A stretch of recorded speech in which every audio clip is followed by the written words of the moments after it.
출구 없는 건강에 새 바람을 일으키며 몸이 젊어지는 기술을 실천하고 에노 건강보감으로 건강의 새로운 패러다임을 개척한 에노 약사 김병택 약사입니다. 약업계의 아이돌을 자처하며 산화 질소 대사체를 이용해 생체 시계를 돌리는 법을 알리며 실제 체험하며 따라하고 싶다는 사람들에게 건강 전도사로서의 역할을 해온 지 50년. 건강 바보에서 AI 시대의 건강 도사로 다시 태어나는 법을 알리고 건포자를 건집사로 다시 태어나게 만들어 드립니다. 염증을 일으키는 잇몸은 혈액순환이 나빠 건강한 잇몸과 비교해 잇몸 온도가 낮은 것으로 알려지고 있습니다. 잇몸을 따뜻하게 하면 치주질환과 입마름 치료에 효과적이며 입마름의 원인은 매우 다양합니다. 불안하거나 우울감을 자주 느끼는 사람의 경우에는 타액 분비 중치에 영향을 미쳐 평소보다 침 분비량이 현저히 적어지면서 구강 건조가 생길 수 있습니다. 약물 복용으로 인한 부작용 때문에 생기는 경우도 있습니다. 항우울제나 근육이완제, 진정제 등의 다양한 약물에 의해서 입마름이 생길 수 있습니다. 특히 약을 복용하는 기간이 길면 길수록 구강 내의 견조가 발생할 확률은 더욱 높아지고 있습니다. 이외에도 우울증과 당뇨, 전신질환에 의해서도 구강 건조가 생길 수 있습니다. 침, 타액에는 구강세균을 제압하는 각종 항균, 살균 성분이 들어있습니다. 구강세균의 세포벽 합성을 억제하는 라이소자임, 입질대사를 방해하는 락토페린, 달라붙어 구강세균을 무력화시키는 면역 글로불린, 아울러 미우신이나 파로틴, 이온칼슘 등 치와 잇몸을 보호하는 성분들도 들어있습니다. 0.5mm씩 분출되는 침이 치와 혀에 있는 음식 찌꺼기를 말끔하게 제거해줍니다. 치주 질환과 입마름을 예방하기 위해서는 우리 몸에 산화질소 대사체를 보충해주며 입안에 수시로 산화질소 대사체를 뿌려 에노를 보충해주면 수면 중에도 코로 숨을 쉬게 됩니다. 잘 때도 코에 에노를 뿌려 채워지면 수면 중에 입이 벌어지는 것을 막을 수 있습니다. 사람들은 절대로 자면서 입을 벌리고 자지 않는다고 생각하는 것입니다. 다음 항목 중 어느 항목에도 해당되는 것이 있으면 여러분들이 관심을 가져야 됩니다. 무의식 중에 입이 반쯤 벌어져 있거나 치아가 졸출되어 있거나 입이 돌출되어 있거나 입술이 건조하며 아침에 일어나면 입이 마르고 건조하다, 또 입냄새가 난다. 이 중 하나라도 해당되면 수면 중 입이 벌어진 상태로 봐도 무방합니다. 산화질소 대사체는 구강 건조에 많은 도움을 주고 입 벌어짐을 방지하며 가습, 가온, 호흡 환경에 도움을 줘 코호흡을 도와주며 또 침 분비가 증가하게 됩니다. 치아 교정과 턱관절 통증에도 좋은 효과가 있으며 산화질소 대사체는 혈액순환을 도와 체온 상승을 돕고 간과 신의 정상화에 대장의 열을 꺼주고 골수를 채워주며 위장의 열도 꺼주게 되는 것입니다. 나이 든 사람을 노인과 어르신으로 구별하는 방법이 있습니다. 노인은 고집이 세고 베풀지 않으면서 대접을 받으려고만 하고, 어르신은 매사에 그럴 수도 있겠구나, 오죽하면 그럴까 하고 생각합니다. 젊을 때 생각하면서 지금의 젊은이들을 바라보면 복장이 터지고 화나는 일이 많을 테지만, 젊은이들이 살아온 세상을 인정하고 이해하는 마음을 먼저 가지면 어디 가서도 자연히 어르신 대접을 받을 수 있답니다. 그래야 마음이 편해지고 병이 안 생기고 에노를 복용하면서 편한 마음으로 사시기를 바랍니다. 100세, 120세 천수를 누리는 복을 받으실 겁니다. 무엇보다 중요한 것은 마음가짐이 비결입니다. 인간의 타고난 수명은 하늘에 달려 있습니다. 질병 없이 하늘의 뜻대로 산다면 인간은 120세 천수를 누릴 수도 있지만, 누리는 것을 방해하는 요인은 갈수록 다양해지고 있습니다. 각종 공해독과 잘못된 식습관의 영향으로 온갖 질병이 걸리고 근원을 알 수 없는 바이러스가 새로이 생겨나고 있습니다. 과학과 의술은 발전하는데 인간은 병으로부터 여전히 자유롭지 못하고 있습니다. 치아 한 개가 빠지면 사망률이 2% 증가하고 심근경색이 1%, 심부전과 뇌졸중이 1.5% 증가하는 것으로 나타나고 있습니다. 이런 내용이 국세학술지에 게재돼 크게 주목을 받고 심혈관계 질환과 사망률은 치아 상실과 비례해 임상에서 심장질환 환자를 구별하는 데 좋은 참고자료로 활용되고 있습니다. 치아가 상실돼도 임플란트로 대체할 수 있어 자연 치아가 가지고 있는 기능을 거의 회복할 수 있으며 씹는 악력이 예전의 20-30%밖에 되지 않으면서 흘리는 통증과 만성 치주면에서 해방돼 앓더니 빠지니 시원하다는 말로 약간 위안을 받을 수 있습니다. 하지만 단단한 음식을 씹지 못해 근육, 혈류 그리고 뇌에 가해지는 자극의 감소를 오랫동안 방치해 더 치명적인 결과를 초래할 수 있습니다. 임플란트는 비용이 문제가 되지만 고정된 보철물을 통해 음식물을 마음대로 먹을 수 있어 좋고 말할 때 발음도 정확해지고 노래도 마음껏 부를 수 있어 행복하고 그동안에 제약받았던 사회생활도 마음껏 누릴 수 있어 심지어 얼굴에 주름도 줄어들고 피부에 탄력이 생겨 아주 젊어 보인다는 얘기에 신바람이 나고 있습니다.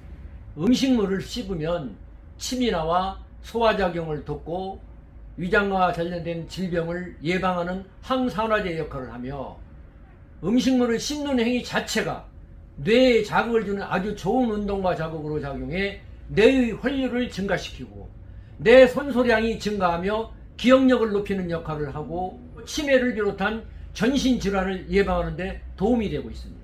결과적으로 음식을 씹는 행위는 뇌 혈류를 증가시키고 뇌를 활성화해 인지기능을 향상시키며 음식을 씹을 때 침샘에서 분비되는 파로틴은 혈관 신축성을 높이고 백혈구 기능을 활성화해 뇌의 혈액순환을 좋게 하며 뇌신경의 기능을 회복시키는 신경성장 인자도 분비돼 뇌의 노화를 예방하는 것으로 알려지고 있습니다.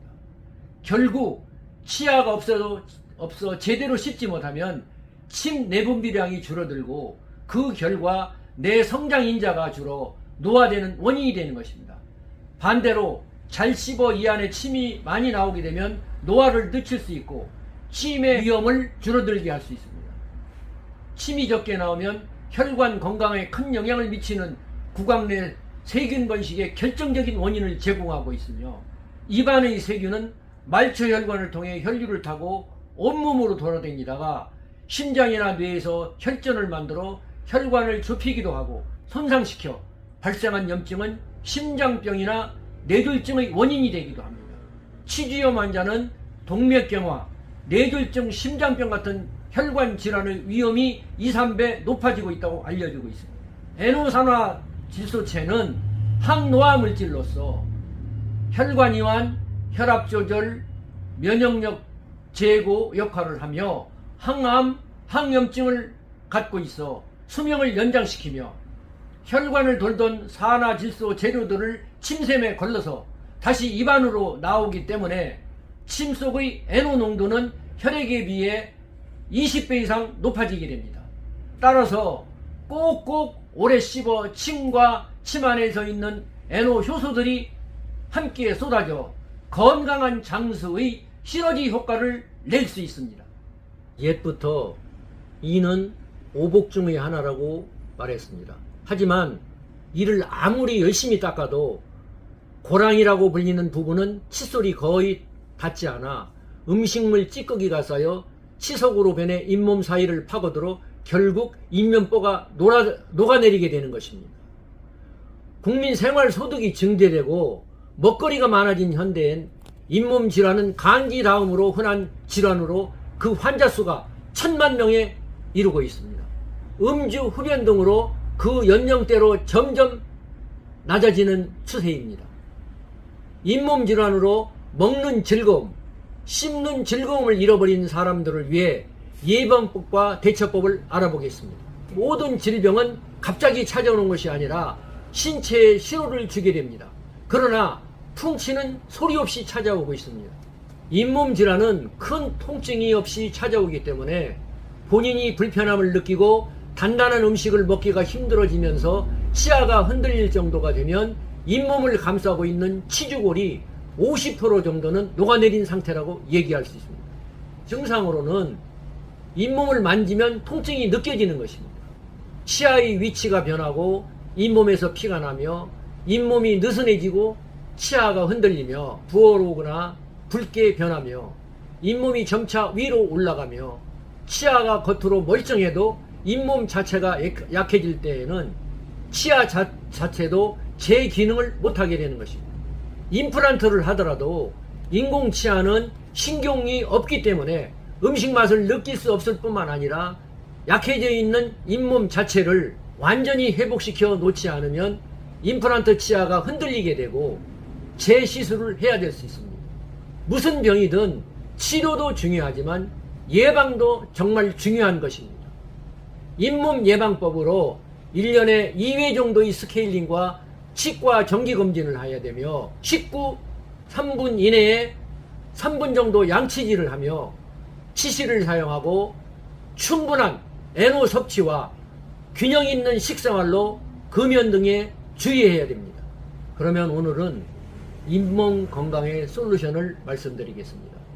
식사를 하게 되면 물로 헹구는데 찬물 말고 미지근한 물이나 약간 뜨뜻한 물로 헹궈야 됩니다.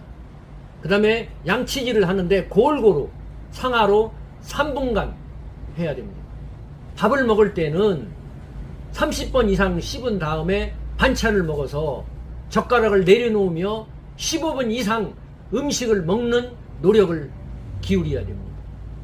그 다음에 코로 숨을 쉬고 혀 클리너나 치실과 치간 칫솔을 사용하며 심장과 잇몸은 직접 관련이 있다고 믿어야 됩니다.